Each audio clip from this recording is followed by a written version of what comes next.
Boys and girls, today we are going to be using Model Magic and air dry clay to make some poppies. Now, in order for us to make some realistic poppies, we need to know the different parts. To begin with, the part that's in the very center is called the pistil. And when that actually dries out after the petals fall away, there's seeds in there, which is really cool. Then you have those little hairy things going around. Those are called stamen.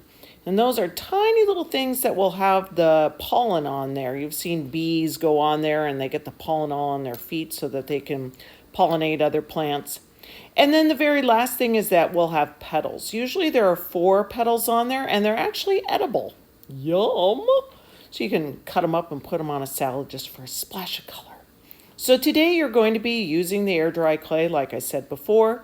You're going to be beginning with some white and another color, and you need to mix it together.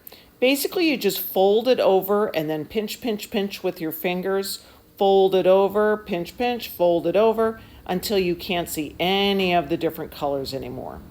You're going to divide that piece in half. So now you have 2 even pieces. And now I'd like you to break the one into 3 pieces. And then you're going to take the other piece and break that into 3 pieces. You math wizards out there already know this means you're looking for a total of 6 pieces. Now 4 are going to become your petals.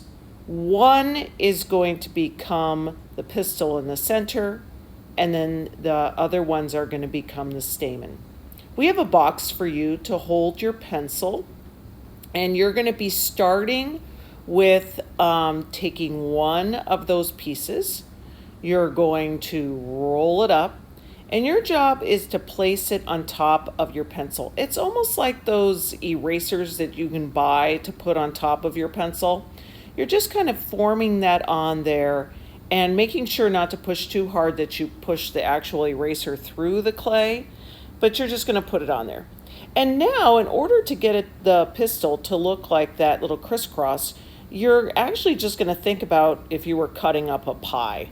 You're going to take this little plastic knife that we're going to have for you, and all you have to do is do 1 and then criss cross and then criss cross, and now just like that, but dang, you've got your pistil all ready to go. Now you still have those 4 set aside for the petals. Don't touch those. But you're going to take this piece, and I want you to roll it out kind of into a rectangle-ish. It's almost like you roll it out into a log and then flatten it out.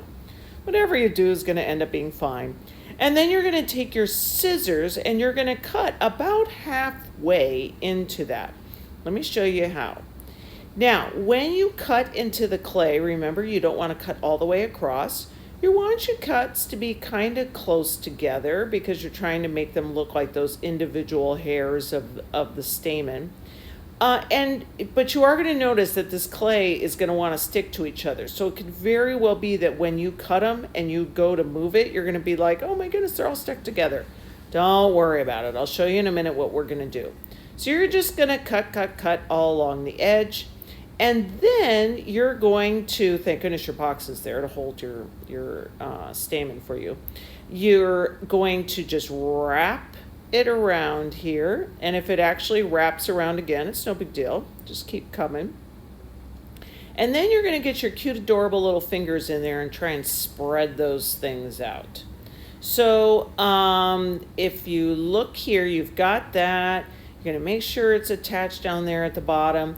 And then what I ended up doing, because my stamens still were a little bit thick, was I just took my scissor and I started to cut those even tinier. It's completely possible. Because like right now I'm trying to separate them out a little bit, but it's really easy to just skip all that and to just take a scissor and to cut right into it.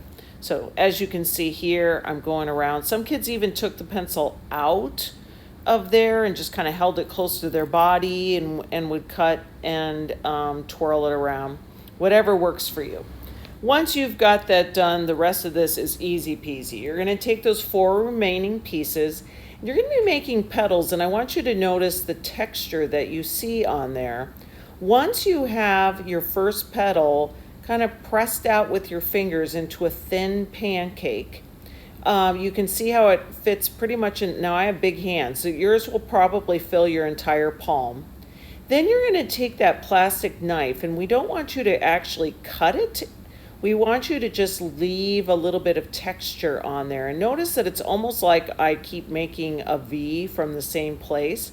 We want those lines to kind of fan out. Once you have that, you're going to bring it underneath there, and you're just going to press it up against the bottom there, and it's going to start to hold. The only thing is that petal is going to want to droop. And so we have some cups, little paint cups that we've cut a slit into. And so if you just bring the pencil down into it, you're going to see that that cup is going to end up holding your petals. Now, obviously, when you go to do your next one, you'll pull the cup down, attach it, and then put it back up. But that's going to allow your poppy to dry really nicely without your petals getting too flopsy-mopsy. At the very end, you're going to get into those deep nooks and crannies down in there and just make it look a little bit darker down there. Remember, you do have to stick with the color of your class. So if you're purple, that means you're only painting purple. So I first went in there and I got into the nooks and crannies in the center. But notice how cool that is, that all those creases that you made in the texture, the paint just goes right into there. And you can even take it out, flip it over, and do the back side. You could also mix it with a darker color, like I'm trying to make my stamen kind of like blackish. So I'm using a really dark purple with just a little bit of black. I can't wait to see how your poppies turn out. Have fun. This is a really neat opportunity for you to do, and they're going to be absolutely beautiful. Can't wait to see your flowers.